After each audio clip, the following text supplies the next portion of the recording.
Hello student, गोलीय पृष्ठों पर प्रकाश के अपवर्तन का अध्ययन कर रहे थे। इसमें अभी तक हम पढ़ चुके हैं गोलीय अवतल तथा गोलीय उत्तल पृष्ठों पर अपवर्तन के सूत्र तथा उन सूत्रों की उत्पत्ति। फिर हमने पढ़ा प्रथम मुख्य फोकस तथा द्वितीय मुख्य फोकस तथा प्रथम फोकस दूरी और द्वितीय फोकस दूरी। आज हम इस चैप्टर के अंतर्गत अध्ययन करने जा रहे हैं आंकिक प्रश्नों का। तो आइए शुरू करते हैं गोलीय पृष्ठों पर प्रकाश के अपवर्तन से संबंधित आंकिक प्रश्न। सबसे पहला क्वेश्चन आपके सामने उपस्थित होता है। इसमें लिखा हुआ है 0.2 सेंटीमीटर लंबाई का एक निशान 10 सेंटीमीटर व्यास के एक गोले की सतह पर बना है और गोले का अपवर्तनांक 1.5 दिया हुआ है। इसको व्यास के अनुदिश गोले के दूर वाले पृष्ठ से देखने पर इसका प्रतिबिंब कहां और किस आकार का दिखाई देगा। तो सबसे पहले इसका चित्र बनाते हैं।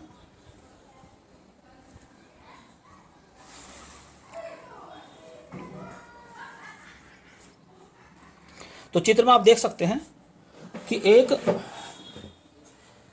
ये गोला बनाया गया है जिसका अपवर्तनांक 1.5 है। इसके व्यास के अनुदिश, ये इसका केंद्र है सी, और इसके व्यास के अनुदिश इसके एक तरफ एक पृष्ठ पर एक निशान बना हुआ है जिसकी लंबाई 0.2 सेंटीमीटर दी गई है। तो निशान यानी कि वस्तु की जो लंबाई है वो 0.2 सेंटीमीटर है। तो ये वस्तु की लंबाई यानी कि HO, और इसका मान हो गया 0.2 सेंटीमीटर।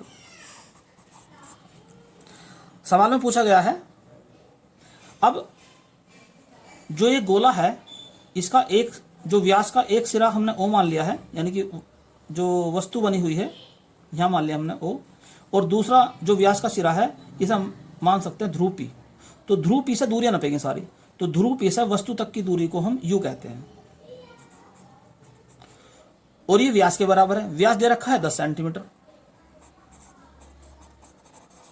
तो कहने का मतलब ये हो गया कि P से वस्तु की दूरी 10 सेंटीमीटर होगी, और ये दूरी धनात्मक है। इसका रीजन भी आप जानते हैं, फिर एक बार बता दूं मैं आपको कि इस ध्रुव P को हम मूल बिंदु मान लेते हैं, और जो दूरियां x अक्ष की धन दिशा में नपती हैं वो पॉजिटिव, जो ऋण दिशा में नपती हैं वो नेगेटिव, जो ऊपर की तरफ नपती हैं y अक्ष से, x अक्ष से ऊपर यानी कि y की ऊपर की दिशा में, तो वे पॉजिटिव, और नीचे की दूरियां जो होती हैं वो होती है नेगेटिव। तो दूरी कहां से नापी जाएंगी? P से। तो P से O तक की दूरी हो जाएगी 10 सेंटीमीटर, जो कि दिया हुआ है उसने।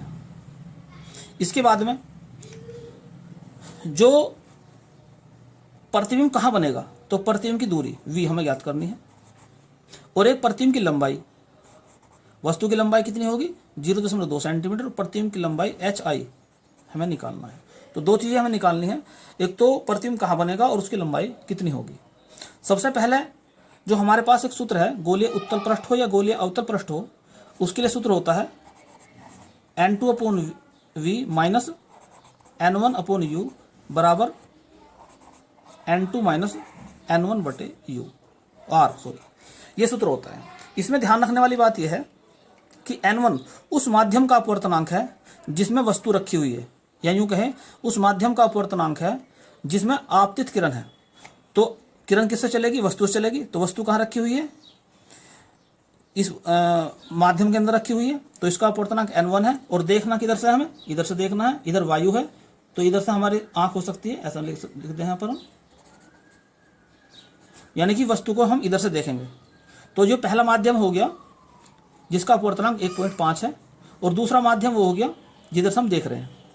तो वस्तु रखी हुई है पहले माध्यम के अंदर, तो N1 उस माध्यम का अपवर्तनांक है जिसमें वस्तु रखी हुई है। तो इसमें मान रखते हैं, N2 का मान है 1 वायु, और V हमें निकालना ही है, माइनस N1 का मान है 1.5, और U का मान है 10 सेंटीमीटर बराबर N2 कितना है 1, और N1 है 1.5, और R का मान क्या है, यह है इसकी त्रिज्या, गोले की त्रिज्या, और ये दूरी भी पी से नपेगी, और ये भी क्या होगी, व्यास दे रखा 10 सेंटीमीटर, तो व्यास का आधा होती है त्रिज्या, तो 5 सेंटीमीटर होगी इसकी त्रिज्या। तो गोले की त्रिज्या कितनी होगी, 5 सेंटीमीटर होगी, और ये भी नपेगी धन दिशा में, तो इसका चिन्ह भी लिया जाएगा पॉजिटिव, तो यहां पर रख देंगे हम 5। अब आगे चलते हैं, 1/v माइनस 1.5/10 बराबर, एक में से 1.5 जब जाएगा तो माइनस के 0.5 बचेंगे, और नीचे 5 है ही, और सरल करते हैं इसको जरा। तो 1/v बराबर, इसे इधर ले जाओ तो 1.5 उधर जाकर प्लस का हो जाएगा, बटे 10 माइनस 0.5/5। अब इसको सरल करो, दशमलव लगाकर हटा दो इसको, ऊपर नीचे दशमलव हटा दो, तो ऊपर हो जाएगा 15 और नीचे हो जाएगा 100। ऐसे यहाँ पर ऊपर हो जाएगा 5 और नीचे हो जाएगा 50। अब इनके हर जगह समान करेंगे, तो यहाँ पर हो जाएगा 15/100, ये तो है ही, और ऊपर नीचे 2 से गुना कर दो, तो 2 से गुना करने के बाद में 5 दूनी 10 और नीचे हो जाएगा 100, तो हर समान होगी। अब एलसीएम लेंगे तो हर तो 100 ही रहेगा, ऊपर हो जाएगा 15 माइनस 10 बराबर आ गया 5/100 या 1/20। तो इधर से चला रहा था 1/v बराबर हो गया 1/20, या यूँ कहे कि v का मान जो आ गया वो 20 सेंटीमीटर आ गया। तो इसकी क्या खास बात है v के मान की, इसकी खास बात यह है कि ये पॉजिटिव आया है v का मान, तो v का मान आया है पॉजिटिव। इसका मतलब ये हो गया कि जिधर वस्तु है प्रतिबिंब उधर ही बनेगा। तो P से वस्तु तक की दूरी जो थी, P से वस्तु तक की दूरी वो थी 10 सेंटीमीटर, और P से प्रतिबिंब की दूरी होगी 20 सेंटीमीटर। तो कहने का मतलब ये हो गया कि प्रतिबिंब P से इधर यहां बनेगा I, P से 20 सेंटीमीटर की दूरी पर,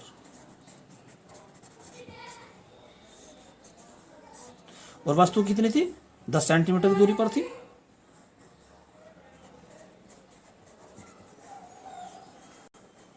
तो सवाल का जो पहला भाग था हमारा संपन्न हो गया, जिसमें हमने बताना था कि वस्तु का प्रतिबिंब कहाँ बनेगा। अब हम देखते हैं कि वस्तु के प्रतिबिंब की लंबाई क्या होगी। तो सवाल का दूसरा भाग शुरू हो गया। अब हम निकालते हैं वस्तु के प्रतिबिंब की लंबाई। तो सूत्र है प्रतिबिंब का रेखीय आवर्धन m बराबर HI/H0 बराबर N1/N2, और यहाँ पर V/U। अब इसके अंदर वैल्यू पुट कर दो सब। HI हमें निकालना है, HO यानी कि वस्तु की लंबाई 0.2 सेंटीमीटर, ये दी हुई है 0.2 सेंटीमीटर, बराबर N1 का मान कितना है, N1 का मान है 1.5, N2 का मान 1, और V का मान कितना है 20, और U का मान है 10। ये दोनों कैंसिल हो जाएंगे, तो 1.5 गुना 2, 1.5 दूनी 3 हो जाएगा। तो HI/0.2 बराबर 3। इसके इधर गुना कर दो, तो HI बराबर 3 गुना 0.2। कहने का मतलब ये आ गया HI बराबर आ गया 0.6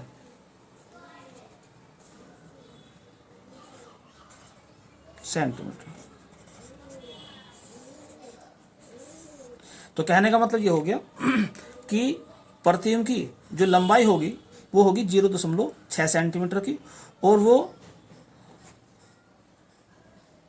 P1 से 20 सेंटीमीटर की दूरी पर बनेगा।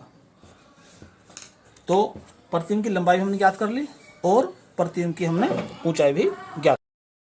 आइए अब इसका चित्र बनाना सीखते हैं। हमने देखा कि गोले की त्रिज्या 5 सेंटीमीटर थी, वस्तु जो P से 10 सेंटीमीटर की दूरी पर रखी हुई थी, और प्रतिबिंब बना था 20 सेंटीमीटर की दूरी पर P से। तो सबसे पहले हमने एक गोला बना लिया।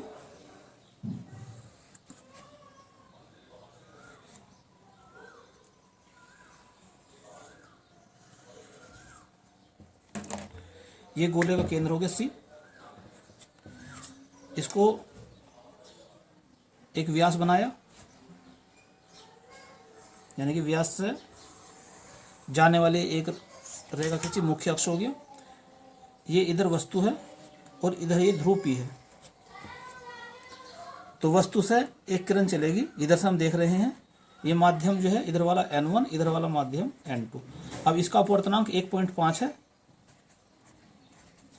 तो ये हो गया सघन माध्यम।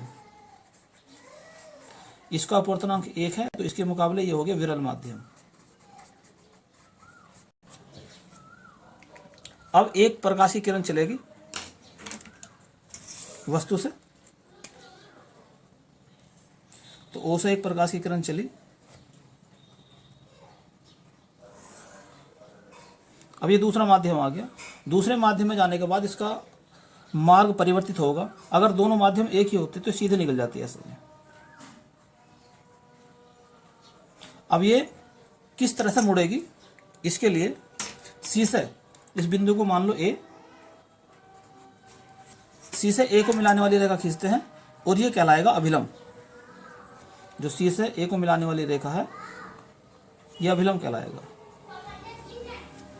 तो कहने का मतलब ये हो गया कि आपतित किरण जो है सघन माध्यम से विरल माध्यम में जा रही है।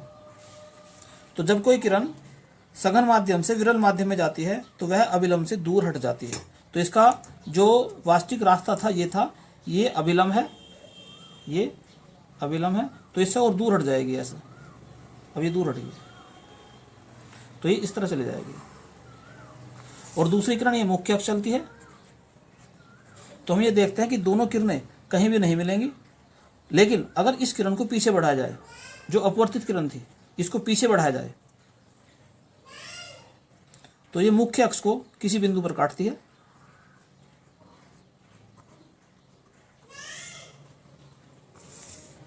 जिस बिंदु पर यह मुख्य अक्ष को काटती है वस्तु का प्रतिबिंब उसी बिंदु पर बनता है। तो इस प्रकार से हमने ये वास्तविक चित्र देखा कि वस्तु O का प्रतिबिंब I पर बना। ध्रुव P से O तक की दूरी, यानी कि ध्रुव से वस्तु तक की दूरी 10 सेंटीमीटर और प्रतिबिंब की दूरी 20 सेंटीमीटर, यानी कि दोनों वस्तु और प्रतिबिंब दोनों एक ही दिशा में हैं। और ये P से प्रतिबिंब जो बना है 20 सेंटीमीटर की दूरी पर बना है। तो इस प्रकार से ये क्वेश्चन आपको पूरी तरह समझ में आ गया होगा। तो आपको कैसा लगा कमेंट्स बॉक्स में लिख के ज़रूर बताएं। और यदि आपने अभी तक मेरा चैनल सब्सक्राइब नहीं किया है तो चैनल को सब्सक्राइब कर लें ताकि संबंधित जानकारी आपके पास आती रहे। धन्यवाद।